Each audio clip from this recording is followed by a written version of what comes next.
السلام علیکم ورحمۃ اللہ وبرکاتہ۔ الحمدللہ رب العالمین والصلاة والسلام علی سید الانبیاء والمرسلین وعلی آلہ وصحبہ اجمعین، اما بعد۔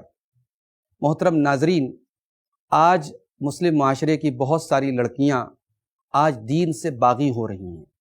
ایک بڑی تعداد میں ایسی خبریں آ رہی ہیں کہ مسلمان لڑکیاں غیر مسلم لڑکوں کے ساتھ فرار ہو رہی ہیں، ان کے لو ٹریپ میں شکار ہو رہی ہیں اور دین سے مرتد ہو رہی ہیں، یعنی غیر مسلموں کے ساتھ شادی کر رہی ہیں اور پھر ان کے دین میں داخل ہو رہی ہیں۔ سوال یہ پیدا ہوتا ہے کہ ایسا کیوں ہو رہا ہے؟ مسلمان لڑکیاں کیوں ایسا کر رہی ہیں اور اس کا ذمہ دار کون ہے؟ ناظرین، سب سے پہلی بات تو یہ ہے کہ ہمیں اور آپ کو یہ بات معلوم ہونی چاہیے کہ ایک مسلمان کے لیے جو اس کی سب سے بڑی پونجی ہے وہ اس کا ایمان ہے۔ ایمان ہماری سب سے بڑی پونجی ہے اور اللہ تعالیٰ کے یہاں اس پونجی اور اس کیپٹل کے ذریعے ہی ہم نجات پائیں گے۔ اگر ہمارے پاس دنیا جہان کی دولت ہے لیکن اگر ایمان نہیں ہے، ہم اللہ کے یہاں کامیاب نہیں ہو سکتے۔ اللہ تعالیٰ نے قرآن کریم میں فرمایا، ان الذین کفروا وماتوا وهم کفار فلن يقبل من احدهم ملء الارض ذهبا۔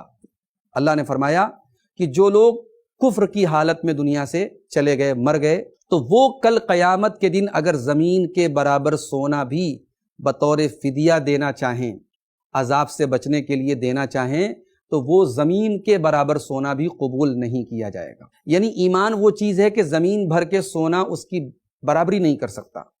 یہ ایمان کی اہمیت ہے، اسی لیے اللہ تعالیٰ نے بار بار قرآن میں مرتے دم تک ایمان کی حفاظت کا حکم دیا۔ اللہ نے فرمایا سورہ آل عمران کے اندر، یا ایھا الذین آمنوا اتقوا اللہ حق تقاتہ ولا تموتن الا وانتم مسلمون، کہ اے ایمان والو، اللہ سے ڈرو جیسا ڈرنے کا حق ہے اور تمہیں موت نہ آئے مگر اسلام کی حالت میں۔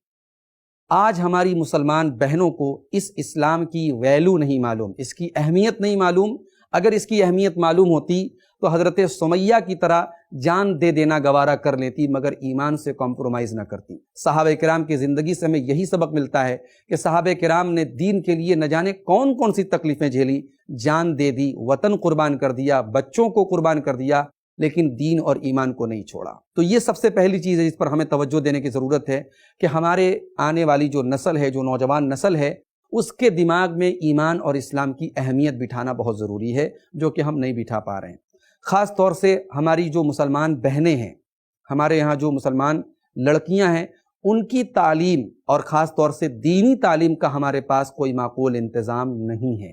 ہماری بچیاں ہائی ایجوکیشن حاصل کر رہی ہیں، اعلیٰ تعلیم حاصل کر رہی ہیں، گریجویشن کر رہی ہیں، میڈیکل کی لائن میں جا رہی ہیں، انجینئرنگ کی لائن میں جا رہی ہیں، سب کچھ ٹھیک ہے، دنیا کے اعتبار سے وہ ترقی کر رہی ہیں۔ سوال یہ پیدا ہوتا ہے کہ دین کی تعلیم، قرآن کی تعلیم، عقیدے کی تعلیم، ایمان کی تعلیم کون دے گا ان کو؟ ظاہر ہے کہ قبر میں ہم سے سوال ہم سے یہی ہوگا کہ تیرا رب کون ہے، تیرا دین کیا ہے، تیرے رسول کون ہے۔ یہ وہ تین اصول ہیں جن کے اوپر پورے دین کی بنیاد ہے۔ ان تینوں سوالوں کا جواب کیا ہم نے اپنی بچیوں کو سکھایا؟ کیا ہم نے ان کو دینی تعلیم دی؟ اس پر ہمیں غور کرنے کی ضرورت ہے۔ آج ہمارے بہت سارے علماء نے یہ فتویٰ دے رکھا ہے کہ مسجد میں عورتیں نہیں جا سکتی۔ ہم نے مسجدوں میں عورتوں کا داخلہ بند کر دیا۔ نتیجہ کیا نکلا کہ ہفتے میں جمعہ کا دن جو ایک خاص دن ہے اور جس دن جمعہ کے خطبے میں خطیب ایک خاص موضوع پر عوام کی رہنمائی کرتا ہے، قرآن و سنت کی روشنی میں گفتگو کرتا ہے، ہماری آدھی آبادی اس گفتگو سے محروم ہے۔ ہمارے گھر کی خواتین جمعہ کے خطبات میں شامل نہیں ہوتی۔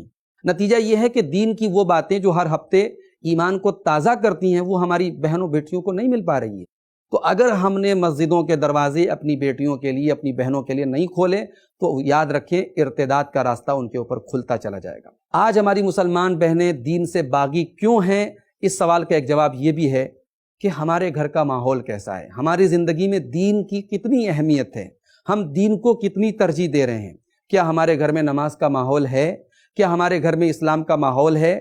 جی نہیں۔ ایک بڑی تعداد میں مسلمان ایسے ہیں جو صرف نام کے مسلمان ہیں، جن کے گھروں میں اسلام صرف نام کے جیسا ہے، باقی ساری جو ان کی لائف سٹائل ہے، ان کا زندگی کا جینے کا طریقہ ہے، سب اسلام کے خلاف ہے۔ ظاہر ایسے ماحول میں پلنے بڑھنے والی مسلمان لڑکی اپنے دین سے باغی ہے تو اس میں کوئی حیرت کی بات نہیں ہے۔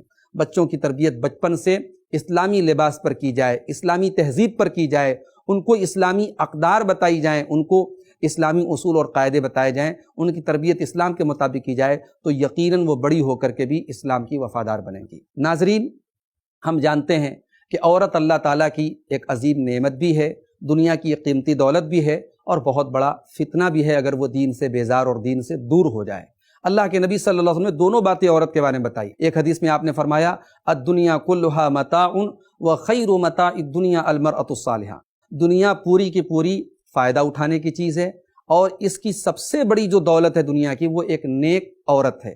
دوسری طرف آپ نے یہ بھی فرمایا کہ ما ترکت فتنۃ اضر علی الرجال من النساء، کہ میں نے اپنی امت کے مردوں کے لیے عورت سے بڑا کوئی خطرناک کوئی فتنہ نہیں چھوڑا۔ تو عورت فتنہ بھی ہے اور عورت نعمت بھی ہے۔ یہ دین سے دور ہوگی، شرم و حیا سے دور ہوگی، اسلامی ماحول سے دور ہوگی تو یہ فتنہ بنے گی، اس لیے آج وہ فتنہ بن رہی ہے اور بن چکی ہے۔ تو ضرورت اس بات کی ہے کہ ہم اپنے گھر کی بیٹیوں اور بہنوں کی صحیح تربیت کریں، انہیں اسلامی حدود میں رکھیں، بچپن سے ان کی تربیت ان اصولوں پر کریں جو اسلام نے ہمیں سکھائے ہیں۔ ہم انہیں سیرت فاطمہ بتائیں، ہم انہیں سیرت عائشہ بتائیں، انہیں ہم سیرت خدیجہ بتائیں، ان کے دماغ میں ہم یہ بھی بٹھائیں کہ اسلام عورت کی ترقی کے راستے میں رکاوٹ نہیں ہے، مگر کیا جسے ہم ترقی سمجھتے ہیں وہ ترقی ہے؟ یہ بھی ایک غور کرنے کی چیز ہے۔ آج عورت کی ترقی کے نام پہ اسے بے لباس کیا جا رہا ہے، اسے ننگا کیا جا رہا ہے، اس کے جسم سے کھیلا جا رہا ہے۔ اسلام ظاہر ہے اس کی اجازت نہیں دے سکتا۔ تو آج اگر مسلم لڑکیاں دین سے باغی ہیں تو دین کی سمجھ نہیں ہے، دین کا شعور نہیں ہے، اس کو بیدار کرنے کی ضرورت ہے۔ دین کا علم خود بھی سیکھیے، اپنے بچوں اور بچیوں کو سکھائیے۔ طلب العلم فریضۃ علی کل مسلم، علم دین کا حاصل کرنا ہر مسلمان مرد اور عورت کے اوپر فرض ہے۔ اللہ تعالیٰ سے دعا ہے رب العالمین ہماری مسلمان بہنوں کی حفاظت کرے اور دشمنوں کے اس ٹریپ سے اور جال سے انہیں بچنے کی توفیق دے، انہیں اپنے ایمان کی حفاظت کی توفیق دے، اپنی شرم و حیا کی حفاظت کی توفیق دے، آمین۔ والسلام علیکم ورحمۃ اللہ وبرکاتہ۔ ایسے ہی اور ویڈیوز بنانے میں ہماری مدد کریں۔